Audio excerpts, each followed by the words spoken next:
पढ़ाई में मन नहीं लगता, पढ़ा हुआ याद नहीं रहता, बार-बार मन उचटता है, क्या करूँ? ये वो मैसेज है जो हमें प्रतिदिन प्राप्त होते हैं। इस समस्या का सामना अक्सर तैयारी करने वाले छात्रों को करना ही पड़ता है।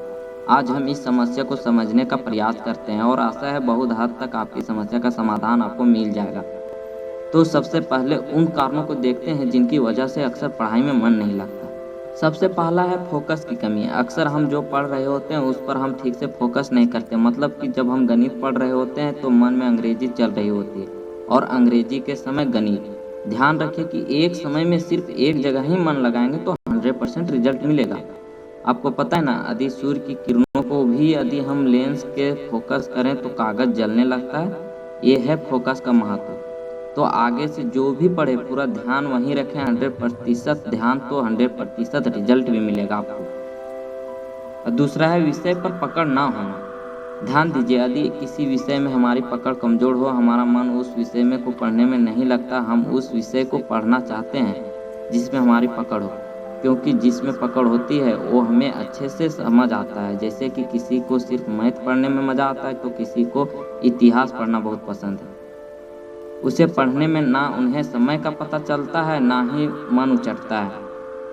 और तीसरा है विषय में रुचि ना होना। रुचि ना होना और पकड़ ना होना दोनों एक दूसरे से संबंधित है। आपको रुचि उसी विषय में आती है जिसमें आपकी बेहतर पकड़ हो, और जिस विषय में आपकी रुचि हो उसमें आपकी पकड़ समय ही बेहतर होती जाती है। किसी भी विषय को बिना रुचि के 4-5 दिन तक लगातार नियमों से पढ़ें और शुरू में हो सकता है आपको बहुत बोरियत हो, पर 4-5 दिन बाद आपको जैसे ही विषय में थोड़ी जानकारी बढ़ेगी आपको रुचि आना शुरू हो जाएगी, और फिर जैसे जैसे जानकारी बढ़ेगी वैसे वैसे रुचि भी बढ़ेगी। और चौथा है बहुत अधिक किताबों को होना। अक्सर हम जैसा करते हैं कि हर अच्छी लगने वाली किताब को खरीदने जाते हैं और बहुत सारे किताब खरीद लेते हैं, और इस तरह हमारे पास किताबों का ढेर लग जाता है।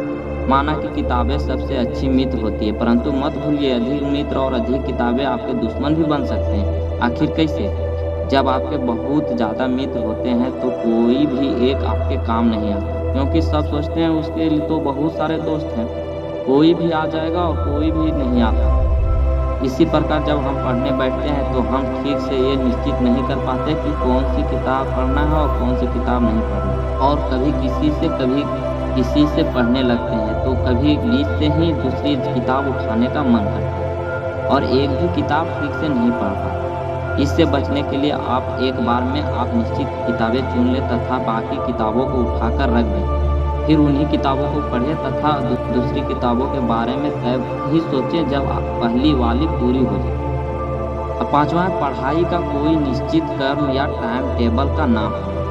क्या आपकी पढ़ाई का कोई निश्चित क्रम है या फिर आप कोई भी किताब ऐसे ही बीच से उठाकर पढ़ने लगते हैं? यदि ऐसा करते हैं तो आप निश्चित ही एकाग्र नहीं हो पाएंगे। आपकी पढ़ाई का एक निश्चित क्रम होना चाहिए। इसके लिए आप एक टाइम टेबल बनाएं और उसी के आधार पर पढ़ें। उससे आपकी टाइम की नियमित हो जाएगी और कोई भी किताब ऐसे ही बीच से शुरू ना करें और ना ही बीच से छोड़ें। जो किताब पढ़ने के लिए चुनें उसे नियमित तौर पर पढ़ें। एक से ज़्यादा किताबें पढ़ने के लिए अलग अलग समय निश्चित करें तथा उसे टाइम टेबल के हिसाब से ही पढ़ें। छठवां है कोई निर्धारित लक्ष्य ना हो। आपका कोई निश्चित लक्ष्य है या आप यूं ही पढ़े जा रहे हैं, ये उसी प्रकार के जैसे आपको पता नहीं कि जाना कहाँ और पहुंच जाते हैं कहाँ। जब लक्ष्य निर्धारित ही नहीं होगा तो मंजिल पर पहुंचेंगे कैसे? ऐसे में आप ये तय ही नहीं कर पाते कि आखिर आपको पढ़ना क्या है, क्योंकि आप तो सारी किताबें पढ़ना चाहते हैं और चूंकि सभी परीक्षाओं का पैटर्न अलग अलग होता है इसलिए आप किसी भी एक को ठीक से नहीं पढ़ पाते और आपका मन उचटता रहता है।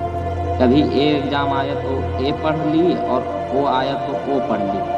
तो अगर आपने अब तक अपना लक्ष्य निर्धारित नहीं किया है तो एक काम सबसे पहले कीजिए, फिर देखिए आगे का काम आसान हो जाएगा। सातवां ध्यान बटाने वाले साधनों का आसपास होना। आजकल के डिजिटल युग में हम हर समय मोबाइल फोन, लैपटॉप, बैटरी इत्यादि इससे घिरे हुए रहते हैं। इन सब में भी खास तौर पर मोबाइल फ़ोन जो बहुत ध्यान बटाने का काम करता है। फ़ोन पर कुछ ना भी आया हो तो भी थोड़ी थोड़ी देर बाद उसे देखते रहते हैं। पढ़ाई करते समय इन सभी सामग्रियों से दूरी बना लें। हो सके तो फ़ोन ऑफ कर दें। इससे आपका ध्यान नहीं भटकेगा और पढ़ाई में मन लगेगा। 8वां है समान क्षेत्र के मित्र ना हो। आपके मित्र प्राइवेट सेक्टर में हैं या उनका खुद का बिजनेस है और आप लगे हैं प्रतियोगी परीक्षाओं की तैयारी में, तो उनका और आपका क्षेत्र बिल्कुल अलग है। जब वे पार्टी ज्वाइन करेंगे तो आपका भी मन कर सकता है कि उनके साथ आप भी इंजॉय करें, जिससे आपका ध्यान भटक सकता है। यदि हो सके तो कुछ ऐसे भी मित्र बनाएं जो तैयारी कर रहे हों, उससे आपको 2 फायदे होंगे। पहला, आपको प्रतिस्पर्धा मिलेगी जिससे आपकी तैयारी अच्छी होगी, और दूसरा, आपका ध्यान भी नहीं भटकेगा। 9वां है प्रेरणा की कमी।